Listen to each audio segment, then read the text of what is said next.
Hi friends, இன்றைக்கி நம்ம பார்க்க போகிற ரெசிபி அதிரசம். வீடியோக்குள்ளே போகிறதுக்கு முன்னாடி அர்ஃபான் கிச்சன் சேனலை சப்ஸ்கிரைப் பண்ணாதவங்க சப்ஸ்கிரைப் பண்ணிடுங்க. கூடவே ஆல்ன்ற பட்டனை கிளிக் பண்ணிடுங்க. அதே போல் வீடியோவை ஸ்கிப் பண்ணாமல் முழுமையாக பாருங்கள். அப்போ தான் அதிரசம் எப்படி பர்ஃபெக்டாக செய்கிறதுன்றதை நம்ம இந்த வீடியோவில் கற்றுக்க முடியும். இப்போ வாங்க அதிரசத்துக்கு தேவையான பொருட்கள் என்னென்னு பார்த்துடலாம்.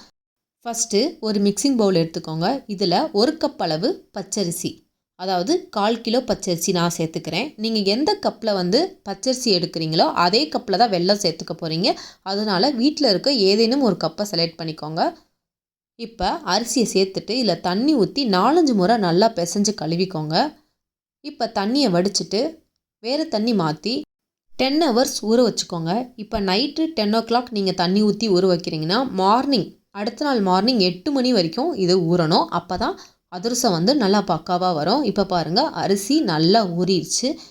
பார்க்கும்போதே தெரியுது பாருங்கள் எவ்வளோ பெருசாக நீட்டமாக இருக்குன்னு. இப்போ இதில் உள்ள தண்ணியெல்லாம் நல்லா வடித்ததுக்கப்புறமா ஒரு காட்டன் கிளாத்தில் விரித்து நம்ம இந்த அரிசியெல்லாம் காய வச்சிடலாம். ஒரு 10 நிமிஷம் ஃபேனுக்கு கீழே காய வச்சுருங்க. அதுக்கு மேலே நம்ம காய வைக்கணுன்ற அவசியம் கிடையாது. அதே மாதிரி சூரிய ஒளி படுற மாதிரி நம்ம இந்த அரிசியை காய வைக்கக்கூடாது. ஃபேன் காற்றுல மட்டும் படுற மாதிரி தான் காய வைக்கணும். கரெக்டாக 10 நிமிஷம் கழிச்சு இப்படி தொட்டு பார்த்தீங்க அப்படின்னா கையில் லைட்டாக ஒட்டி வரணும். இந்த பக்குவத்தில் மட்டும் காய வச்சுக்கோங்க. இப்போ கரெக்டாக இருக்குது பக்குவம். இதை ஒரு மிக்சி ஜாரில் சேர்த்துக்கோங்க. மிக்சி ஜாரில் தண்ணி இல்லாதபடி பார்த்துக்கோங்க. இப்போ அரிசியை சேர்த்துட்டு கொஞ்சம் கொஞ்சமாக அரிசியை சேர்த்து நீங்கள் எவ்வளோ நைஸாக அரைக்க முடியுமோ அந்தளவுக்கு நல்லா நைஸாக அரைச்சி எடுத்துக்கோங்க. பாருங்கள் எவ்வளோ நைஸாக அரைப்பட்டுருச்சுன்னு.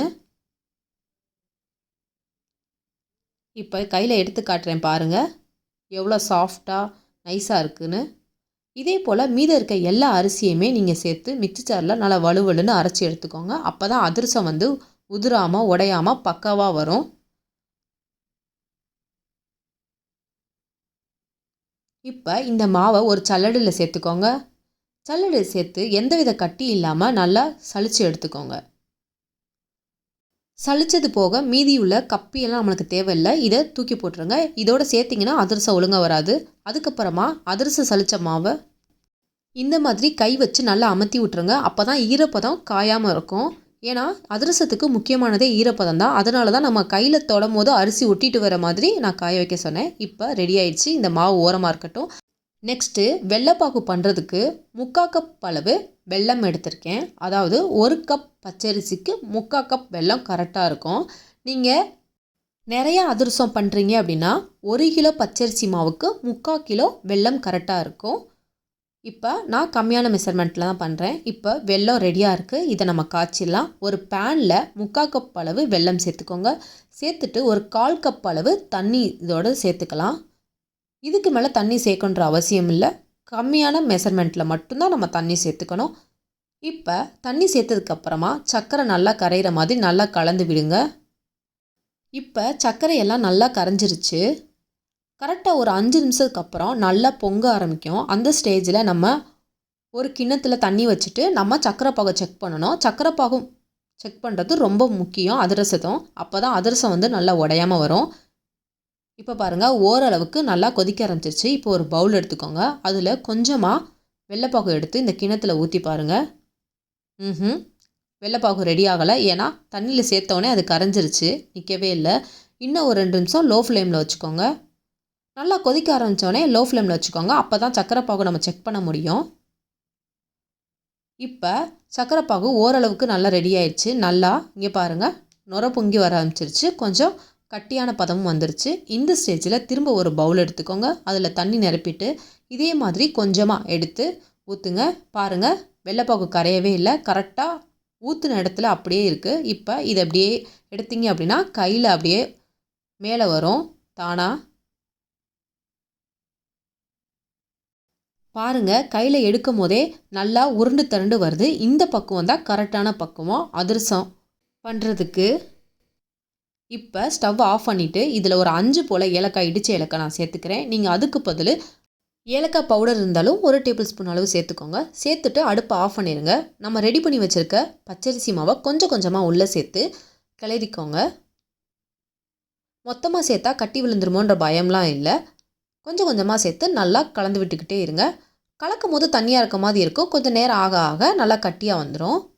இப்போ பாருங்கள், சப்பாத்தி பதத்துக்கு முன்னாடி ஒரு பதம் இருக்கும்ல, கொஞ்சம் கட்டியாகவும் இல்லாமல் தண்ணியாகவும் இல்லாமல், அந்த பதத்துக்கு இப்போ நம்ம மாவு ரெடி ஆயிடுச்சு. இப்போ இந்த மாவை வேறு பவுலில் மாற்றிடுங்க. மாற்றிட்டு அது மேலே ஒரு 1/4 டேபிள் ஸ்பூன் அளவு நெய் விட்டுக்கோங்க. அப்போ தான் மேலே வந்து மாவு காயாமல் இருக்கும். அதுக்காண்டி நம்ம நெய் விட்டு ஃபுல்லாக ஸ்ப்ரெட் பண்ணி விட்ருங்க. அப்போ தான் அதிரசம் மாவு வந்து நல்லா காயாமல் இருக்கும். அதுக்காண்டி தான் நம்ம நெய் அப்ளை பண்ணியிருக்கோம். உங்ககிட்ட நெய் இல்லை அப்படின்னா 1 டேபிள் ஸ்பூன் அளவு நல்லெண்ணெய் மேலே ஊற்றி ஃபுல்லாக ஸ்ப்ரெட் பண்ணிட்டீங்கன்னா காயாமல் இருக்கும். இது 24 ஹவர்ஸ், அதாவது ஒரு நாள் இந்த மாவு அப்படியே இருக்கட்டும். ஹீட்டு நல்லா ஆறுனதுக்கப்புறமா மூடி போட்டு க்ளோஸ் பண்ணிடுங்க. இப்போ கரெக்டாக ஒரு நாள் ஆயிடுச்சு. பாருங்கள், அதிரசம் மாவு நல்லா செட் ஆயிடுச்சு. இதுலேருந்து ஒரு சப்பாத்தி உருட்டுற அளவுக்கு ஒரு உருண்டையை ரெடி பண்ணிக்கோங்க. பாருங்கள், உருட்டிட்டேன். இப்போ ஒரு பிளேட் எடுத்துக்கோங்க. ஒரு பிளேட்டில் ஒரு லேசான பாலித்தீன் கவர் எடுத்து விரிச்சிட்டு இதில் லைட்டாக ஆயில் அப்ளை பண்ணிக்கோங்க. அதுக்கப்புறமா நம்ம ரெடி பண்ணி வச்சுருக்க உருண்டையை வச்சு லைட்டாக அப்படி தட்டி எடுத்துக்கோங்க. ரொம்ப கனமாகவும் இல்லாமல் ரொம்ப லேசாகவும் இல்லாமல் இந்த அளவுக்கு தட்டி எடுத்துக்கோங்க. இப்போ நம்ம அதிரசம் பொரிக்க தேவையான ஆயிலை ஊற்றிடுங்க. ஆயில் நல்லா ஹீட் ஆனதுக்கு அப்புறமா தான் நம்ம அதிரசத்தை சேர்த்துக்கணும். ஃபஸ்ட்டு நம்ம ஆயில் வந்து நல்லா ஹீட் ஆகிடுச்சான்னு செக் பண்ணுறதுக்கு ஒரு உருண்டையை போடுங்க. பாருங்கள், உருண்டை போட்டோடனே அடியில் போயிடுச்சு. இப்போ வந்து ஹீட் ஆகலைன்னு அர்த்தம். இப்போ அந்த உருண்டையை தூக்கி போட்டு இப்போது கரெக்டாக ஒரு செகண்டுக்கு அப்புறம் திரும்ப இன்னொரு உருண்டை போடுறோம்.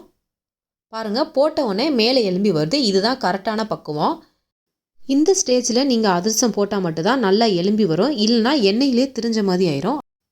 இதை எடுத்துட்டு தட்டுன அதிரச மாவை உள்ளே சேர்த்துடலாம்.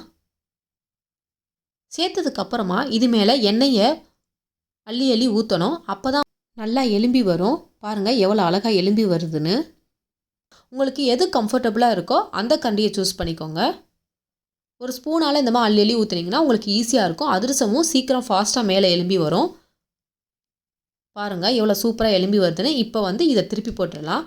முழுமையாக அதிரசம் வந்து சிம்மில் வச்சே தான் நம்ம பண்ணணும். உங்களுக்கு 2-3 அதிரசம் ஒரே டயத்தில் நீங்கள் பண்ணுறதா இருந்தாலும் பண்ணிக்கோங்க. இல்லை ஒன் பை ஒன்னாக பண்ணுறதா இருந்தாலும் பண்ணிக்கோங்க. இப்போ பாருங்கள், அதிரசம் நல்லா வெந்துருச்சு. இப்போ இதில் உள்ள ஆயிலெல்லாம் நல்லா வடிச்சிட்டு எடுத்துக்கலாம். எடுத்ததுக்கப்புறமா ஒரு ஃப்ளாட்டான கிண்ணத்தை வச்சு நல்லா ப்ரெஸ் பண்ணுங்கள். நம்ம என்ன தான் ஆயிலை வடிச்சிட்டு எடுத்தாலுமே அடியில் வந்து இன்னும் ஆயில் நல்லா தங்கியிருக்கும் அதிரசத்துக்குள்ளே. அதனால் இந்த மாதிரி லைட்டாக 2 சைடும் ப்ரெஸ் பண்ணிங்க அப்படின்னா எக்ஸ்ட்ரா உள்ள ஆயிலெலாம் வந்துடும். இதே போல் மீத உள்ள எல்லா அதிரசத்தையும் ஒன் பை ஒன்னாக போட்டு எடுத்துக்கலாம். பாருங்கள் அதிரசம் எவ்வளோ சூப்பராக வந்துருச்சுன்னு. நான் எல்லா அதிரசத்தையும் சுட்டி எடுத்துட்டேன். எனக்கு 1/4 கிலோ அரிசிலேருந்து 20லேருந்து 22 அதிரசம் போல் எனக்கு கிடச்சிருக்கு. இப்போ பாருங்கள், அதிரசத்தை உடச்சி காட்டுறேன். எவ்வளோ கிறிஸ்பியாக சாஃப்டாக இருக்குன்னு. கடையில் கிடைக்கக்கூடிய அதே போல் அதிரசம் இப்போ நம்மளும் வீட்டில் ஈஸியாக பண்ணிட்டோம். நான் சொல்லி கொடுத்த டிப்ஸில் ஒன்று கூட ஸ்கிப் பண்ணாமல் முழுமையாக பண்ணிங்க அப்படின்னா உங்களுக்கும் கரெக்டாக பக்காவான அதிரசம் வீட்டில் நீங்கள் ஈஸியாக செஞ்சிடலாம். இதே போல் இதே மெஷர்மெண்ட்டில் வீட்டில் ட்ரை பண்ணி பார்த்துட்டு எப்படின்னு சொல்லுங்கள். இதே போல் வேறு ஒரு வீடியோஸில் மீட் பண்ணலாம். ஈஸியாக சமைக்கலாம், ருசியாக சாப்பிட்லாம். Bye bye.